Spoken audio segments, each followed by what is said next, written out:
ଆଖପାଖର ଗ୍ରାମାଞ୍ଚଳର ଉନ୍ନତିକରଣ ପାଇଁ ଯୋଉ ଯୋଉ କାର୍ଯ୍ୟ କରାଯାଉଛି ସେଇଟା ଆମର ବନ୍ଧୁମାନେ ଆପଣମାନଙ୍କୁ ଜଣେଇଲେ।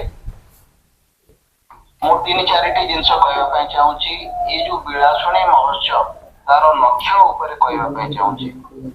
ବିଳାସୁଣୀ ମହୋତ୍ସବ ହଉଛି ଗୋଟେ ମାଧ୍ୟମ, ଯୋଉ ମାଧ୍ୟମରେ ଆମେ ବିଳାସୁଣୀକୁ ଗୋଟେ ସ୍ମାର୍ଟ କି ଉନ୍ନତକରଣ ଗ୍ରାମ ପଞ୍ଚାୟତର କନଭର୍ଟ କରିବା ପାଇଁ, ବଦଳେଇବା ପାଇଁ ଏଇଟା ଗୋଟେ ପ୍ରୟାସ।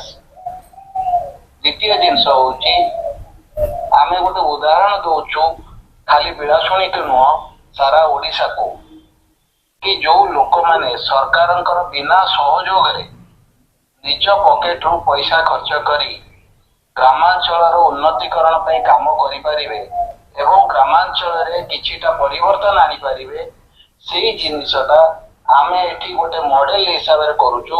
ଆମେ ଇଚ୍ଛା ରଖିଛୁ କି ଏଇ ମଡେଲଟାକୁ ଓଡ଼ିଶା ସରକାର এইভাবে সক্ষম ଯୋଉମାନେ ଲୋକ ଥିବେ ସେମାନଙ୍କର ସହଯୋଗରେ ଅନ୍ୟ ଜିଲ୍ଲାରେ, ଅନ୍ୟ ବ୍ଲକରେ, ଅନ୍ୟ ଗ୍ରାମ ପଞ୍ଚାୟତରେ ଏଇ କାମ କରିପାରିବେ। ତୃତୀୟ ଜିନିଷ ହଉଛି ଆମେ ବିଳାସୁଣୀ ଗ୍ରାମ ପଞ୍ଚାୟତରେ ଯୋଉ ଉଦ୍ୟୋଗ କରିଛୁ 4-5 ବର୍ଷ ଧରି, ସେ ଉଦ୍ୟୋଗ ଆମର ଜାରି ରହିବ। ବିଳାସୁଣୀ ଗ୍ରାମ ପଞ୍ଚାୟତରେ ଯୋଉ ମହୋତ୍ସବ କରିଛୁ, ଖାଲି ଓଡ଼ିଶା ଭିତରେ ନୁହଁ, ଓଡ଼ିଶା ବାହାରୁ ସୁନାମଯୋଗ୍ୟ ଲୋକ ଦିଲ୍ଲୀ, ଚେନ୍ନାଇ, ବେଙ୍ଗଲୋର, ଅନ୍ୟ ବିଭିନ୍ନ ସ୍ଥାନରୁ ଆସିକି ସେମାନଙ୍କୁ ଆମେ ପୁରସ୍କାର ପ୍ରଦାନ କରିଛୁ, ବିଳାସୁଣୀ ସମ୍ମାନରେ ସମ୍ମାନିତ କରିଛୁ। ଏଇଟା ହଉଛି ଆମ ଓଡ଼ିଶା ପାଇଁ ଆଉ ବିଳାସୁଣୀ ଅଞ୍ଚଳ ପାଇଁ, ନିଆଳି ଅଞ୍ଚଳ ପାଇଁ, କଟକ ଜିଲ୍ଲା ପାଇଁ ସ୍ୱାଗତ ଯୋଗ୍ୟ ଜିନିଷ ଗୋଟେ। ସେଇଭଳି ଚଳିତ ବର୍ଷରେ ଆମେ ଓଡ଼ିଶା ବାହାରେ ଥିବା ଆମର ସକ୍ଷମ ଓଡ଼ିଆ ମାନେ ଯୋଉମାନେ ଜଗନ୍ନାଥ ମନ୍ଦିରର ପ୍ରତିଷ୍ଠା କରିଛନ୍ତି, ସେମାନଙ୍କୁ ଆମେ ବିଳାସୁଣୀ ସମ୍ମାନରେ ସମ୍ମାନିତ କରିବୁ। ସେଇଭଳି ରାୟପୁରରେ ଥିବା ଆମର ଯେ ବିଧାୟକ, ଯେ 35 ଲକ୍ଷ ଭୋଟରେ ସେଠି ଜିତିଛନ୍ତି ନା କଣ, ସିଏ ବିଧାୟକକୁ ଯେ ଜଗନ୍ନାଥ ମନ୍ଦିର, ରାୟପୁର ଜଗନ୍ନାଥ ମନ୍ଦିର ପ୍ରତିଷ୍ଠା କରିଛନ୍ତି, ତାଙ୍କୁ ବି ସମ୍ମାନିତ କରିବୁ। କାଲକାଟା, ଦିଲ୍ଲୀ ହସ୍କସରେ ଥିବା ଜଗନ୍ନାଥ ମନ୍ଦିରର ରବି ପ୍ରଧାନଙ୍କୁ ସମ୍ମାନିତ କରିବୁ।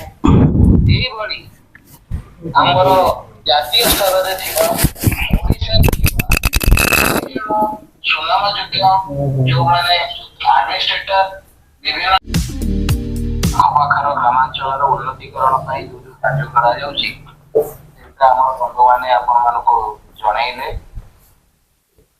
ମୁଁ ତିନି ଚାରିଟି ଜିନିଷ କହିବା ପାଇଁ ଚାହୁଁଛି। ଏଇ ଯୋଉ ବିଳାସୁଣୀ ମହୋତ୍ସବ ତାର ଲକ୍ଷ୍ୟ ଉପରେ କହିବା ପାଇଁ ଚାହୁଁଛି। ବିଳାସୁଣୀ ମହୋତ୍ସବ ହଉଛି ଗୋଟେ ମାଧ୍ୟମ, ଯୋଉ ମାଧ୍ୟମରେ ଆମେ ବିଳାସୁଣୀକୁ ଗୋଟେ ସ୍ମାର୍ଟ କି ଉନ୍ନତକରଣ ଗ୍ରାମ ପଞ୍ଚାୟତର କନଭର୍ଟ କରିବା ପାଇଁ, ବଦଳେଇବା ପାଇଁ ଏଇଟା ଗୋଟେ ପ୍ରୟାସ। ଦ୍ୱିତୀୟ ଜିନିଷ ହଉଛି ଆମେ ଗୋଟେ ଉଦାହରଣ ଦଉଛୁ ଖାଲି ବିଳାସୁଣୀକୁ ନୁହଁ, ସାରା ଓଡ଼ିଶାକୁ, କି ଯୋଉ ଲୋକମାନେ ସରକାରଙ୍କର ବିନା ସହଯୋଗରେ ନିଜ ପକେଟରୁ ପଇସା ଖର୍ଚ୍ଚ କରି ଗ୍ରାମାଞ୍ଚଳର ଉନ୍ନତିକରଣ ପାଇଁ କାମ କରିପାରିବେ ଏବଂ ଗ୍ରାମାଞ୍ଚଳରେ କିଛିଟା ପରିବର୍ତ୍ତନ ଆଣିପାରିବେ, ସେଇ ଜିନିଷଟା ଆମେ ଏଠି ଗୋଟେ ମଡେଲ ହିସାବରେ କରୁଛୁ। ଆମେ ଇଚ୍ଛା ରଖିଛୁ କି ଏଇ ମଡେଲଟାକୁ ଓଡ଼ିଶା ସରକାର এইভাবে সক্ষম ଯୋଉମାନେ ଲୋକ ଥିବେ ସେମାନଙ୍କର ସହଯୋଗରେ ଅନ୍ୟ ଜିଲ୍ଲାରେ, ଅନ୍ୟ ବ୍ଲକରେ, ଅନ୍ୟ ଗ୍ରାମ ପଞ୍ଚାୟତରେ ଏଇ କାମ କରିପାରିବେ। ତୃତୀୟ ଜିନିଷ ହଉଛି ଆମେ ବିଳାସୁଣୀ ଗ୍ରାମ ପଞ୍ଚାୟତରେ ଯୋଉ ଉଦ୍ୟୋଗ କରିଛୁ 4-5 ବର୍ଷ ଧରି, ସେ ଉଦ୍ୟୋଗ ଆମର ଜାରି ରହିବ।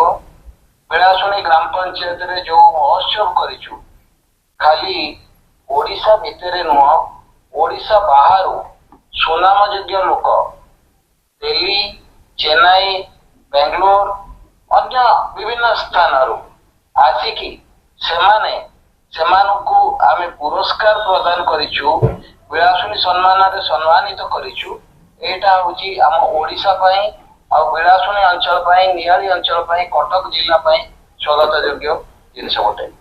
ସେଇଭଳି ଚଳିत वर्षरे आमे ओडिशा बाहर थिबा आमर सक्षम ओडिया माने जो माने जगन्नाथ मंदिर प्रतिष्ठा करिसेंती सेमानकु आमे बिलासुनी सम्मान रे सम्मानित करी सेही बड़ी रायपुर रे थिबा आमर ये विधायक ये 35 लाख वोट रे सिटी जीति ना कोन से विधायक को जो जगन्नाथ मंदिर रायपुर जगन्नाथ मंदिर प्रतिष्ठा करिसेंती ताको सम्मानित करबो कलकत्ता दिल्ली हस्कस रे थिबा जगन्नाथ मंदिर रवि प्रधान सम्मानित करबो एही बड़ी आमर जातीय स्तर रे थिबा ओडिशा थिबा सुनाम योग्य जो माने एडमिनिस्ट्रेटर विभिन्न शिक्षा समाज कर्म एवं एनवायरनमेंट